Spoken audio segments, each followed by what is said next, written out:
Welcome to the Unearthed Treasure Room. I am your co-host, Liz Ryerson, and I hope you enjoy your stay. So you are about to watch a showcase of lesser-known games from the past few years that me and my co-host think you should know about. So many games that are really interesting, come and go, and don't get a lot of attention paid to them for various reasons, especially if they're small, or they're non-commercial, or they're a mod, or they're in a genre that people don't normally talk about very much. And there are a lot of showcases to show new games that are coming out to get hyped for them, but none for recent games that have already come out but you might have missed for whatever reason. So me and my co-host have reached out to a bunch of people in and around games world that we know to get them to talk for a few minutes about a game from the past few years that they really love and they think you should know about, but they haven't seen very many people talk about for whatever reason. So we trust their judgment and we let them talk about whatever the hell they want to talk about. So please enjoy, and I'm going to bring it over to my co-host Melos to talk about this further. Thanks for the intro, Liz. I'm Melos Han-Tani, the other co-host, and again, welcome to the Unearthed Treasure Room. I wanted to add a few thoughts before we start. In an age of compulsive, winner-takes-all game design, where genius myth newness and ahistorical innovation is often praised, games get talked about right up until release, only to be forgotten as if their release date were like an expiration date. Games merely as spoiled food to be discarded. So with questions like, what games should I play, there is a desire for easy answers given by algorithms. But people are multifaceted. So we hope this showcase will stand as an example of how these lesser-known games can be more resonant than anything from the million copies sold mountains or the free-to-play wastelands, all of which threaten to flatten our idiosyncratic desires into an algorithmic taste tag. We hope today's games inspire you to explore the wide variety of games available in our world. And we also hope that the format of today's show may inspire you to create similar, collaborative, game-related projects with your friends. Back to you, Liz. Thank you so much for watching, and I hope you enjoy the show. I'm Em Reed, a critic of sorts and someone who also makes games through the digital collective Domino Club. And this is Grease Monk, developed by the pseudonymous team Heaven's Guard for the 4th Domino Club jam, Metal and Flesh. I wanted to talk about this one, not just because it's gorgeous and eerie and super underrated, but also because it's an interesting intersection of traditions within the RPG Maker community, which I've wanted to talk about lately. The oral and visual aesthetic of Grease Monk is sparse, grim, and grimy. You play as Saima, who inhabits a robotic monk frame for various shady bounty hunter missions.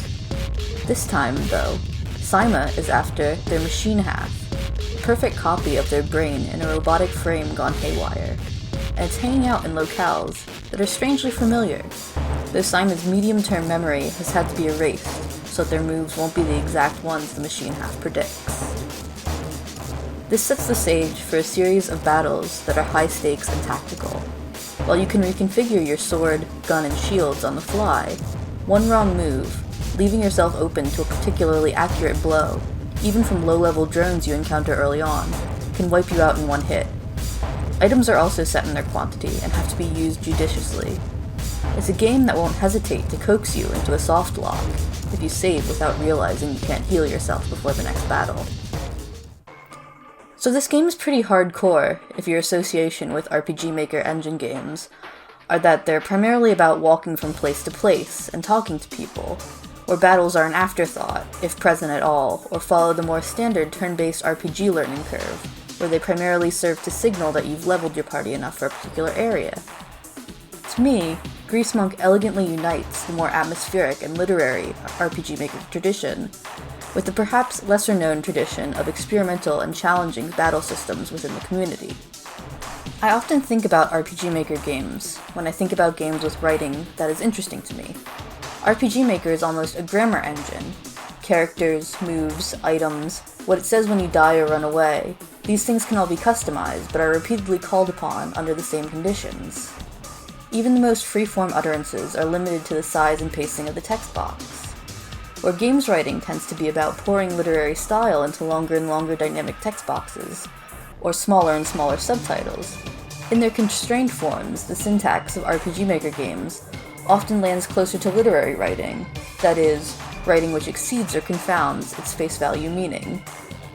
So the syntax of Grease Monk, if you die a lot like I did playing it, may initially seem bare and repetitive, but gradually the repeated tries, dragging yourself forward through another section of the claustrophobic, dim maps, starts to evoke the feeling of an endless series of Simas, staggering back to pick up where the last one left off, scraping towards a gruesome and exhilarating climax. So, give it a try.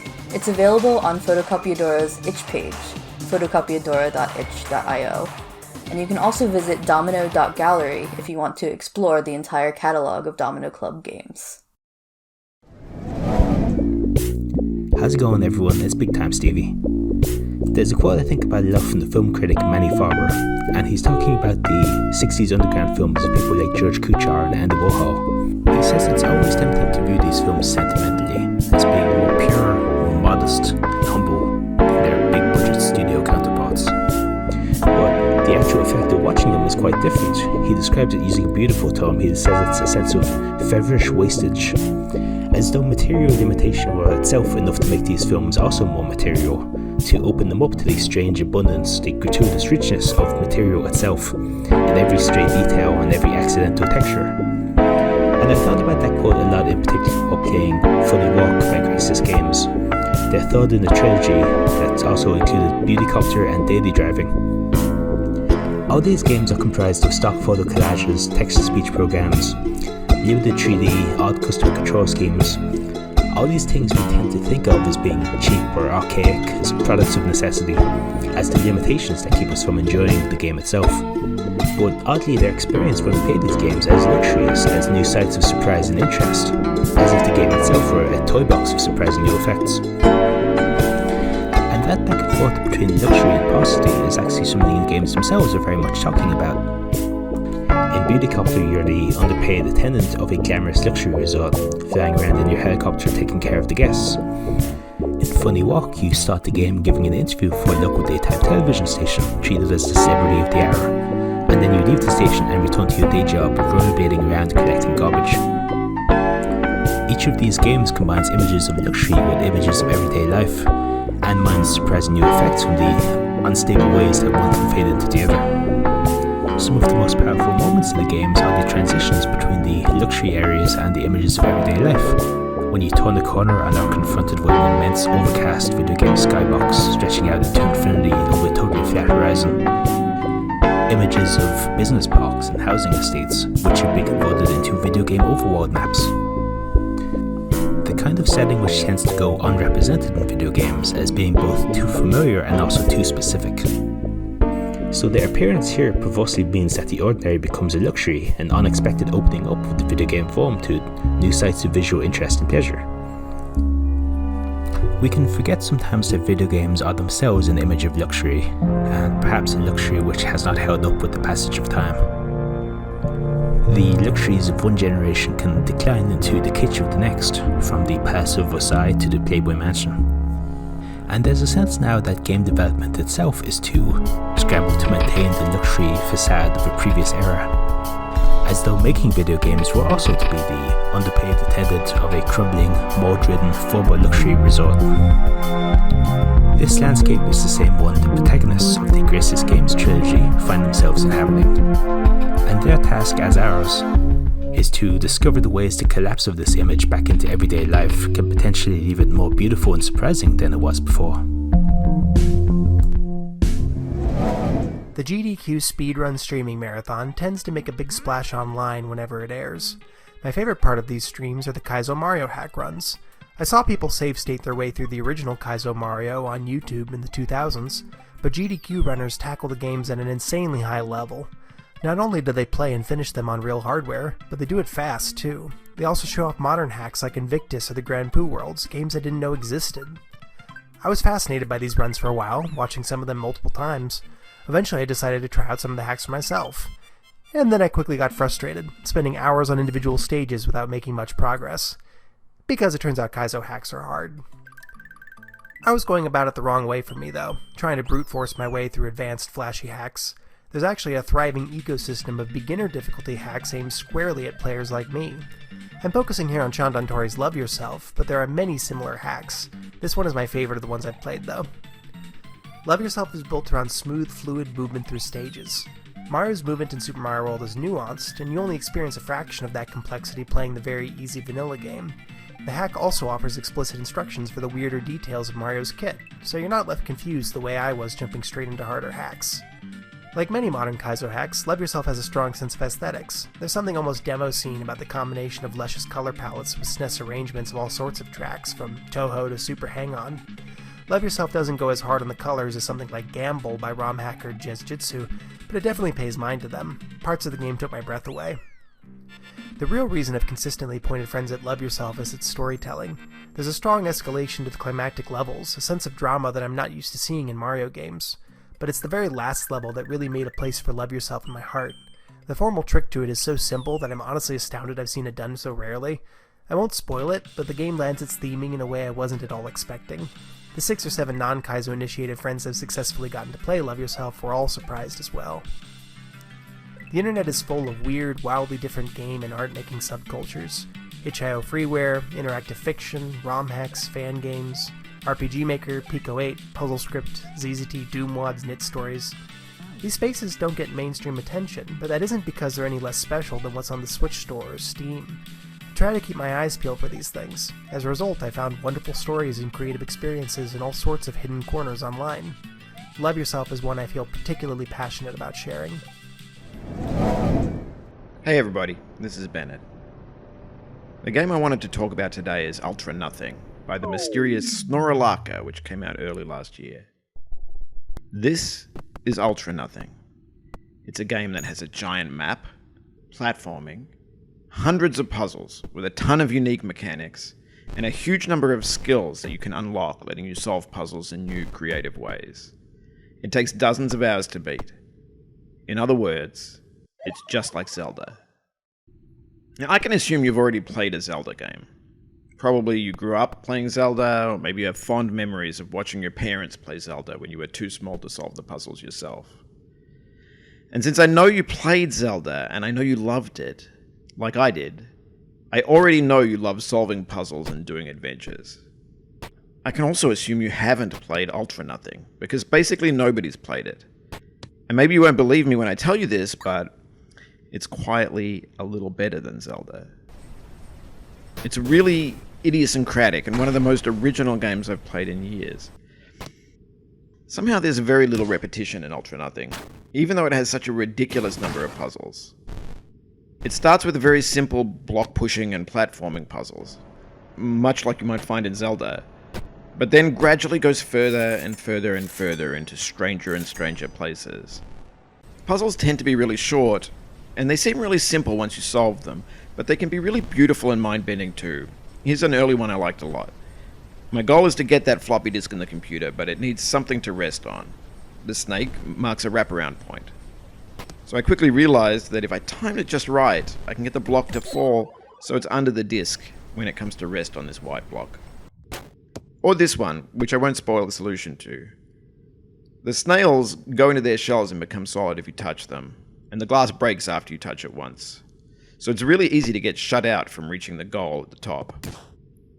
Like a lot of the puzzles in Ultra Nothing, you try a few things, form a few theories, and you gradually eliminate them one by one until you realize it's impossible. And then you realize what makes it easy. Nothing's ever explained in Ultra Nothing. It's just there for you to figure out. Sometimes you'll meet a giant elephant who just shrieks, or a talking trash can who's reminiscing about his past battles. Sometimes there'll be a room where you can't do anything at all. There's always some mystery you're wondering about, rolling over and over in your mind as you keep solving puzzles and getting further and further into the game. It's unbelievable to me that this game was made by one person. So huge, so ambitious, so much love has gone into making it. Take a flyer on it. only costs $4, runs on your computer, and plus, we already know you love solving puzzles. Okay, for me, extremely simple games really slap. And now I'm not talking idle games or games that want you to like turn your brain off and become like the iced coffee crab rangoon weed monkey. Now I'm talking about games that are like very intentional with their simplicity. I'm talking about games like Electric Fairyland by Olivia Haynes.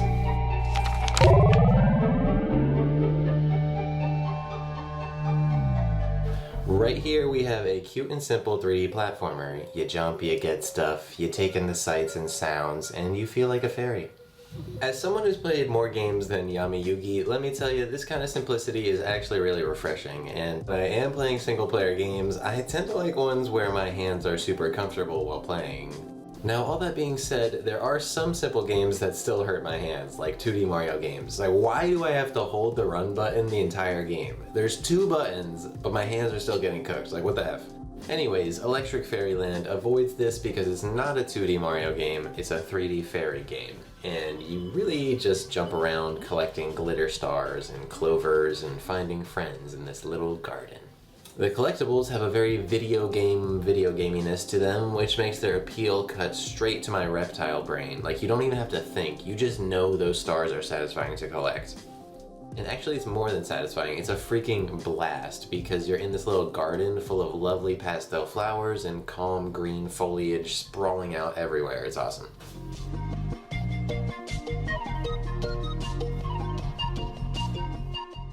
While exploring, the game defaults to an isometric view, which for a 3D platformer is kind of evil, and the other angles that they let you switch to don't really make jumping any easier. However, the evilness of the camera angles is actually tolerable and fine because otherwise the platforming would be a bit too easy. It makes the fact that you have a float kind of crucial, and it makes it so your float doesn't trivialize the platforming. This is the kind of unique appeal a simple game can have. You can introduce friction that would feel really bad in a complex platformer, but when everything is dead simple, a little friction to the gameplay can actually be really interesting. Okay, I'd say a major focus of Electric Fairyland is capturing a nostalgic aesthetic that somehow feels modern at the same time. It sends you back to an era where playing pretend with Littlest Pet Shop was filling up your entire hierarchy of needs triangle. It calls back to girl games of the past, like cute flash games and cheapo kids games for consoles. Now, these might not have been, good, but you know you were gaming on that Winx Club and not like actual games. Those cheapo games just had that cute and magical aesthetic that shined in its simplicity. Like, what can you say? Electric Fairyland is definitely cute and magical in the same way those old games were, but there's also a surreal and dreamlike air to everything.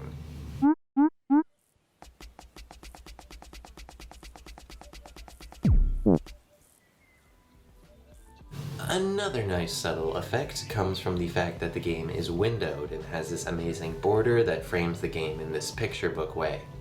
This aesthetic choice adds to the magic of the whole fairy vibe. I love this game a lot, and I think you should play it. It does unique things that feel really fresh to someone who's played way too many games and now appreciates the simple stuff. Electric Fairyland comes together for a $3 experience that, to me, is worth way more if we're talking about the money of the heart.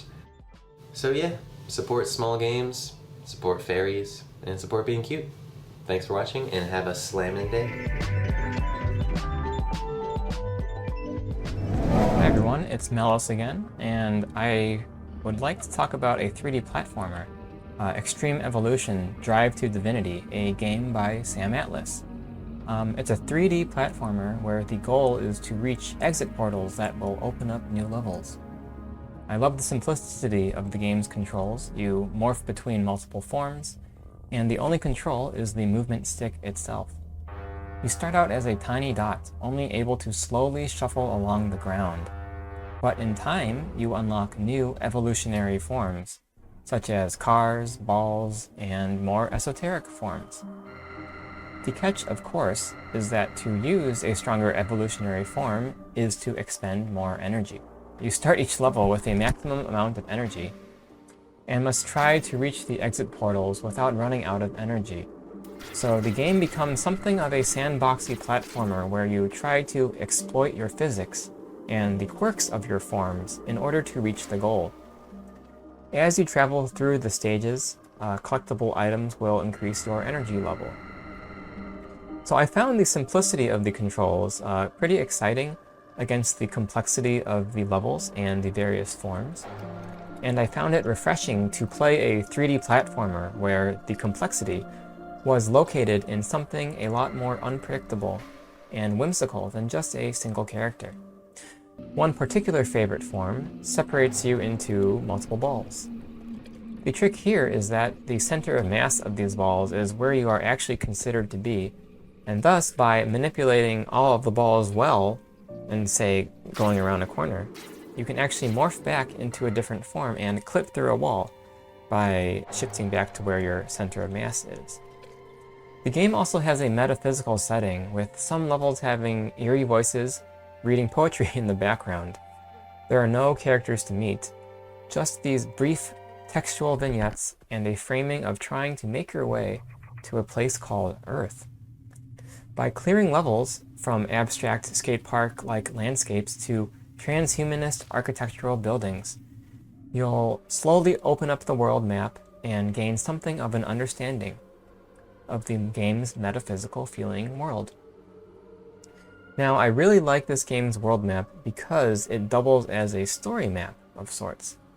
Rather than representing locations out of a grass world or a fire world, it instead feels a bit like you're uncovering pages or snapshots out of some alien universe, following some kind of post-human logic. I would love to see more games that also explore creative uses of level selects, thinking about the ways that they can piece together strange-feeling worlds outside of normal Google Maps logic. It reminds me of the way that apocryphal Buddhist maps try to convey the inherently non-physical layout of their spiritual universes by combining myth and reality in order to give the worshipper a way to spiritually leave their physical world and connect to a higher, distant power, if just for a moment. So if you're a platformer sicko like me, or just you think the game sounds cool, then check it out.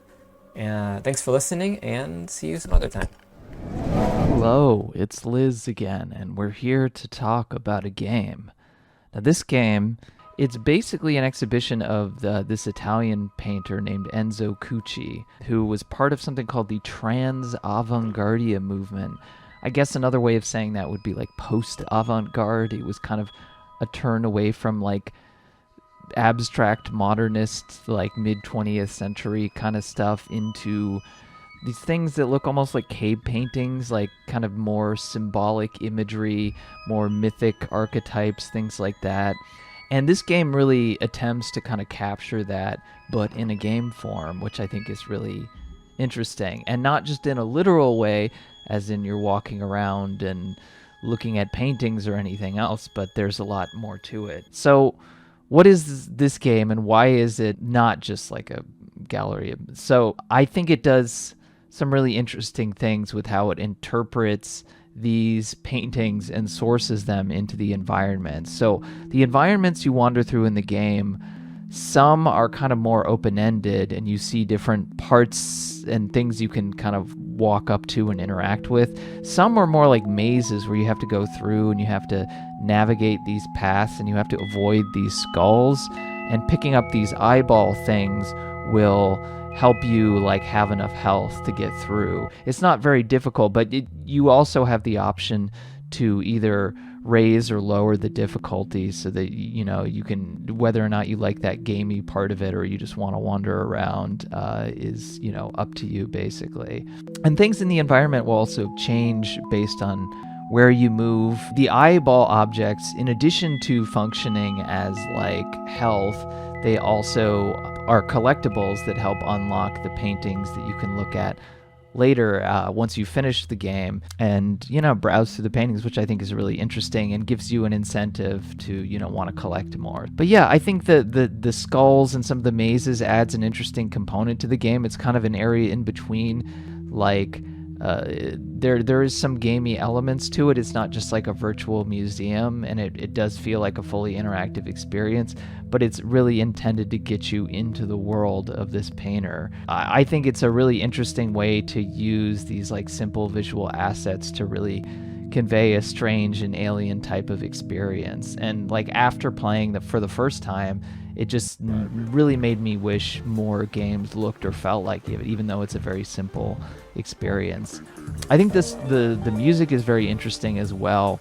It's by this artist named Skinless Lizard, who apparently was like a high schooler between the years of 2008 and 2010, and they were made with like the intent to be beats for like a hip hop project, but after a certain point he just was like, I'm done with this, and deleted, all the music that he had made. But apparently it was rediscovered by a friend later, and they were released, and some of it is used for the music in this game. And they do have there's a similar sort of strange naivete, a melodic texture that goes with the paintings of Enzo Cucci, but also there's like pretty strong beats, because I guess these were supposed to be hip-hop beats, but they really kind of drive the action forward, and they feel so married to the visuals. It's kind of crazy to think that they were not actually made for that. So the main complaint I guess you could have about this game is that it's quite short. Like the base experience takes 30 minutes or something like that.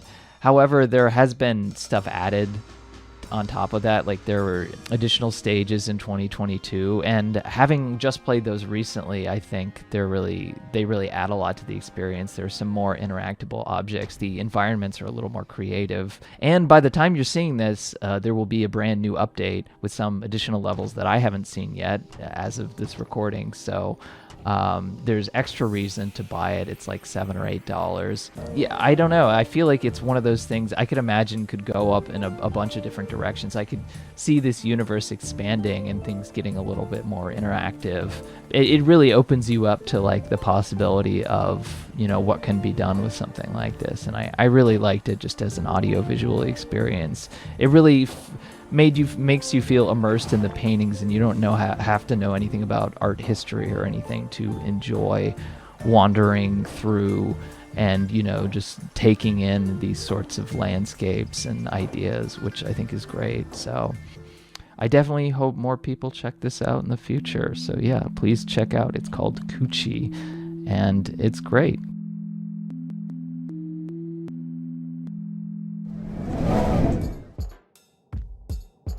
I'm Laura Mache, and I'm here today to tell you about Pill Baby, a 2022 game by Kaya Bros. Pill Baby's store page describes it as a hack-and-slash game, but to me it feels like a confessional game, or a collage. It's about a woman named Anna who immigrates to a wealthy country for her job. She doesn't know the language, her coworkers make fun of her, and the job itself involves taking a lot of pills so that she can fight gigantic fleshy monsters with crude names. When she's not fighting, Anna's story is told through an overwhelming, scattershot diversity of art styles. She explores her city and completes quests as a sprite character, but there's also rotoscope sequences, heavily processed video of British canals, animated poetry, and dream sequence minigames. The story begins by focusing on the demeaning experiences Anna has as an immigrant. Between awkward conversations with her boss and coworkers, the player goes on missions to fight monsters called parasites. The combat is an explosion of particle effects, physics objects, and slow-mo killing blows.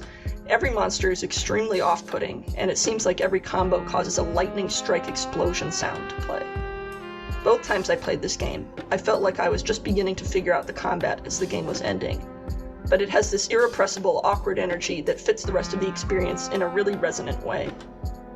The thing that impresses me most about Pill Baby is how many different emotions and experiences it crams into just about 2 hours.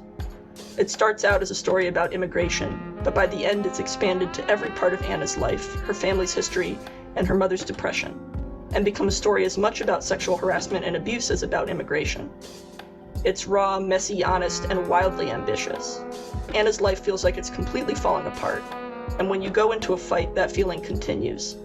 The side quest system is surprisingly huge, full of characters and plot lines you can feel slipping away from you because you haven't learned the language in time to even begin them. If you save enough money each day, you can learn a little bit more of that language, and slowly you might discover that the conversations you're missing and the posters you can't read are actually a little unpleasant. The game constantly surprised me with how much it was trying to do. The first time I played, I put off learning the language until the very end, It was only then that I realized how much I'd missed. I got this game in a 2023 itch bundle of games by Turkish developers. The game feels confessional because the devs at Kaya Bros were speaking from personal experience. Talha Kaya, who wrote the story, is an immigrant living in London. This game probably feels like it's trying to contain every single part of a person's life because people did pour so much of their lives into it. To me, this is what makes small games special. They can be singular and expressive and personal in ways that bigger games simply cannot. Hi everyone, I'm Chris Patterson. I am a video game scholar and author of the book Open World Empire, Race, Erotics, and the Global Rise of Video Games, co-editor of the anthology Made in Asia America, Why Video Games Were Never Really About Us, and author of the forthcoming book of Floating Isles on growing pains and video games. It's my pleasure to be talking today about the sequel to a game that I haven't written much about. I've been on roundtables or organized roundtables for, taught many times, and basically just been a huge fan of over many years. And that is the game Butterfly Soup 2 by Brianna Lay. Like its predecessor, is a romantic sports visual novel about queer Asian American teens falling in love, talking about video games, playing baseball, and being very messy while doing it, but learning from their mistakes. But like its predecessor, the game switches back and forth between the perspectives of the four queer girls, Dia, Noelle, Akasha, and Minso, as they navigate high school life in the San Francisco Bay Area. And the game enhances all the mechanics and the themes of the original, thinking about queerness, transness, youth, switching points of view, not having like set romances in mind, but being able to really control the romances, having this kind of blurry sexuality that all the women seem to have in the game until more is revealed about them. I think I could easily play this game and just see all the many times I've messed up with my friends, my queer color friends especially, all the many times they've messed up toward me. It feels like less tightly written and less concise, but then it kind of turns around and shows you that it actually isn't. But because these like randomness and tangents are part of how we exist with others, like they give us that kind of cozy feeling of like not everything needs to be like parsed through for meaning.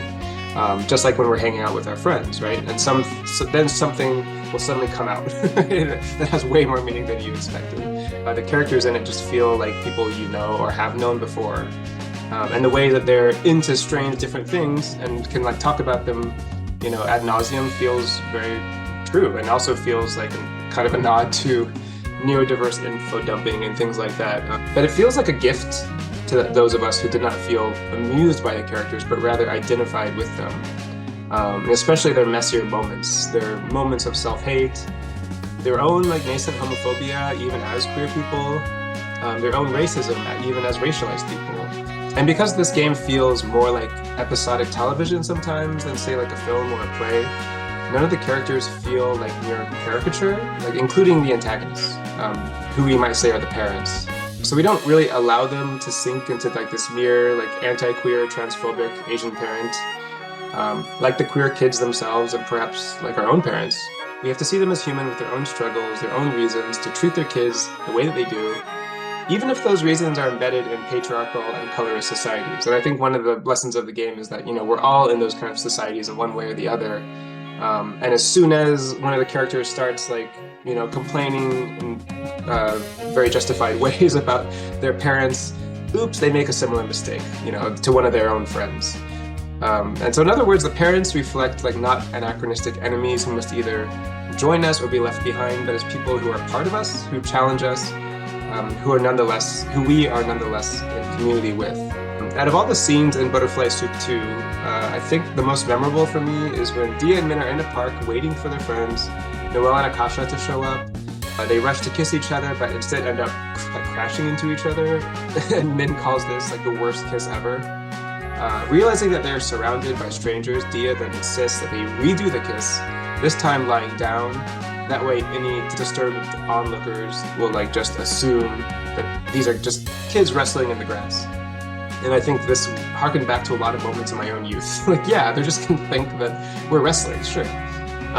They make out, and of course it doesn't look anything like wrestling.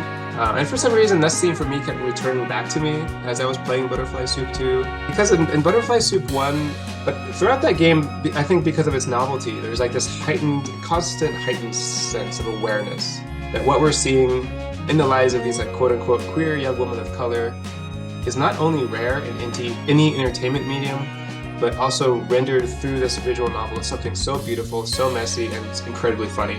But in Butterfly Soup 2, we don't really, that awareness is kind of like not standing out as much. Like we constantly forget that this game is about queer and trans young women of color.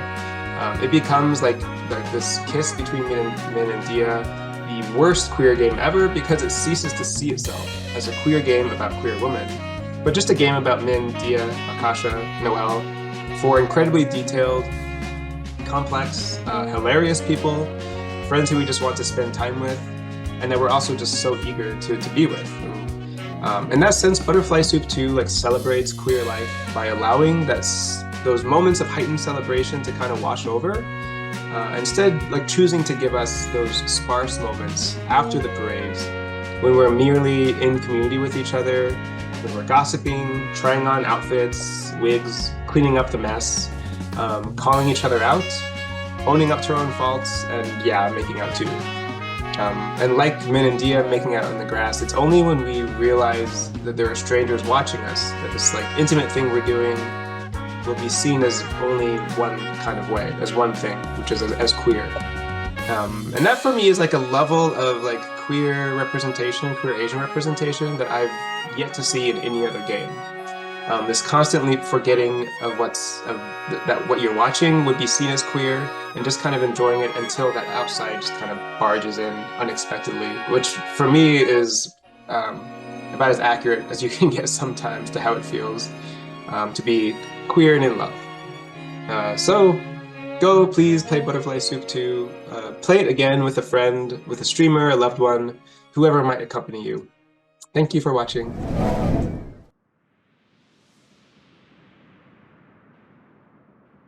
Jake Clover is one of the most influential video game developers to my own games. I first discovered his games on GameJolt in 2013. As I had been an active poster on the website Glorious Trainwrecks, I was not surprised by his games' crude graphics or simplistic gameplay.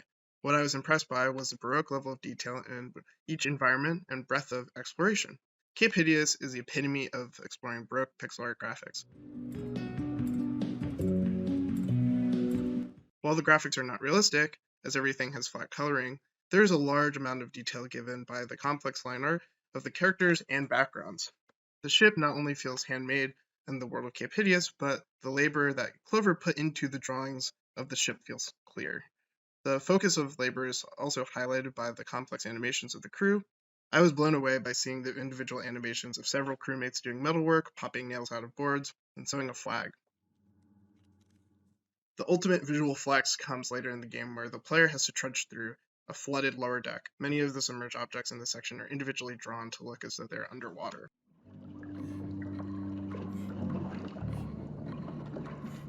The first Jake Clover game that struck me as being specifically unique was his 2015 game Binoculars game. This was not just because of the graphics or exploration, but his use of abstraction that feels specific to making games. The process of making video games is always some level of considering representation and abstraction. For example, Grand Theft Auto 5 is a game that represents a large quantity of places and interactions, but the player doesn't need to go to the bathroom or put gas in their car. In Binoculars game, the player controls a third-person side-scrolling character and can press a button to lift a pair of binoculars to get a first-person view.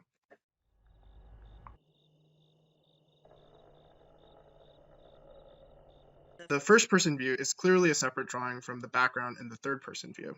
This way of abstraction brings attention to the process of making the game. Seeing the two different images, it seems easy to imagine Jake drawing both backgrounds separately.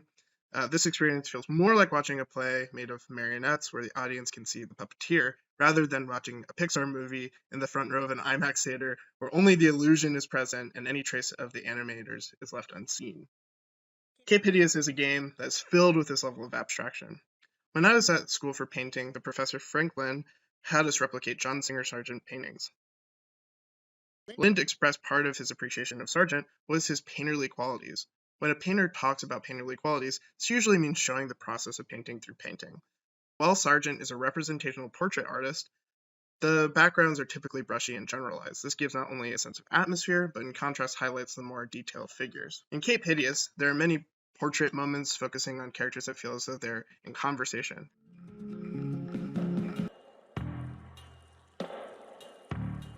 Background in these moments look as though they were drawn at a similar aspect ratio, then stretched out while retaining their hard edges through nearest neighbor scaling. This juxtaposition of different aspect ratios is called mixels and is seen to be a faux pas in traditional retro or pixel art style video game graphic communities. While mixels can be seen as unintentional, Clover is using mixels in a way that represents atmosphere, depth, and highlights things and characters of importance. Some of my favorite graphical experiences are moments that feel more programmatic than hand-drawn.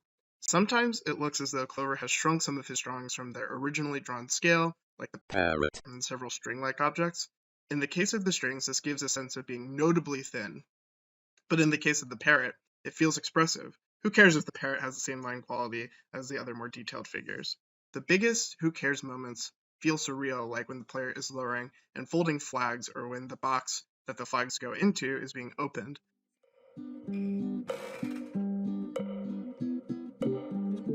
It seems as though Clover just lowers and increases the scale of the top of the box. I love moments like these because it gives a sense of levity. Without moments like this, the game would feel too pristine or like it's trying too hard to impress the viewer. It also feels clear that Clover is not animating things this way because of inability, but either because he just feels like it or to convey a surreal quality.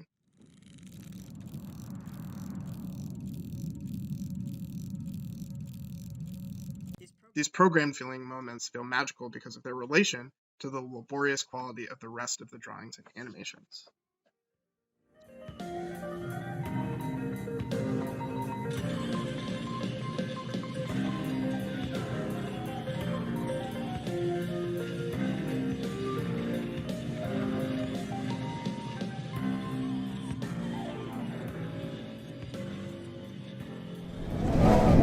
Thank you for watching, everyone. I hope you enjoyed the games on display today, and will check some out for yourself later. To close out, I'm going to have our co-host Liz leave us with a few words. Hello. So I just want to say thank you so much for watching our stream. Thanks to all of our contributors too, especially without whom this stream would have not been possible. And thanks to Noah in particular for helping us with some editing stuff and with our logo design. I also, of course, wanted to say thanks to Melos for co-hosting this stream with me and helping me realize this idea. So I just want you to know, by the way, that you can find links to the games that we talked about and more about the contributors to this stream in the video description below, so check that out. So I just want to say really quickly, part of the reason why we did this stream is there has just been so much talk lately in the game sphere about how many releases there are per year, just increasing numbers per year, and how much gets ignored and how much more difficult it is for game developers to just kind of sustain themselves at a basic level and get their games noticed at all. So, and a lot of that media coverage that does exist around games is about new games, but once stuff comes out, it kind of has a tendency to just kind of disappear and no one talks about it. So for a lot of us around the space, that feels like a huge disservice. And a lot of the kinds of things that we're interested in just kind of gets ignored. So we felt like it was really time to try and pay it forward and do at least a little bit of something to try and help developers who might otherwise be ignored. So we hope for this to potentially be a recurring thing. We'll see. I don't know exactly how it's going to go, but please stay tuned in the future. And also, we really do hope this inspires more people to do their own versions of something like this stream. So please go out and do it if you have the idea and you have friends or people that you know who would be willing to go along and do it, because I think it needs to happen more. So one more time, my name is Liz Ryerson. Thank you for watching the Unearthed Treasure Room, and we'll see you again in the future, probably. Okay, bye.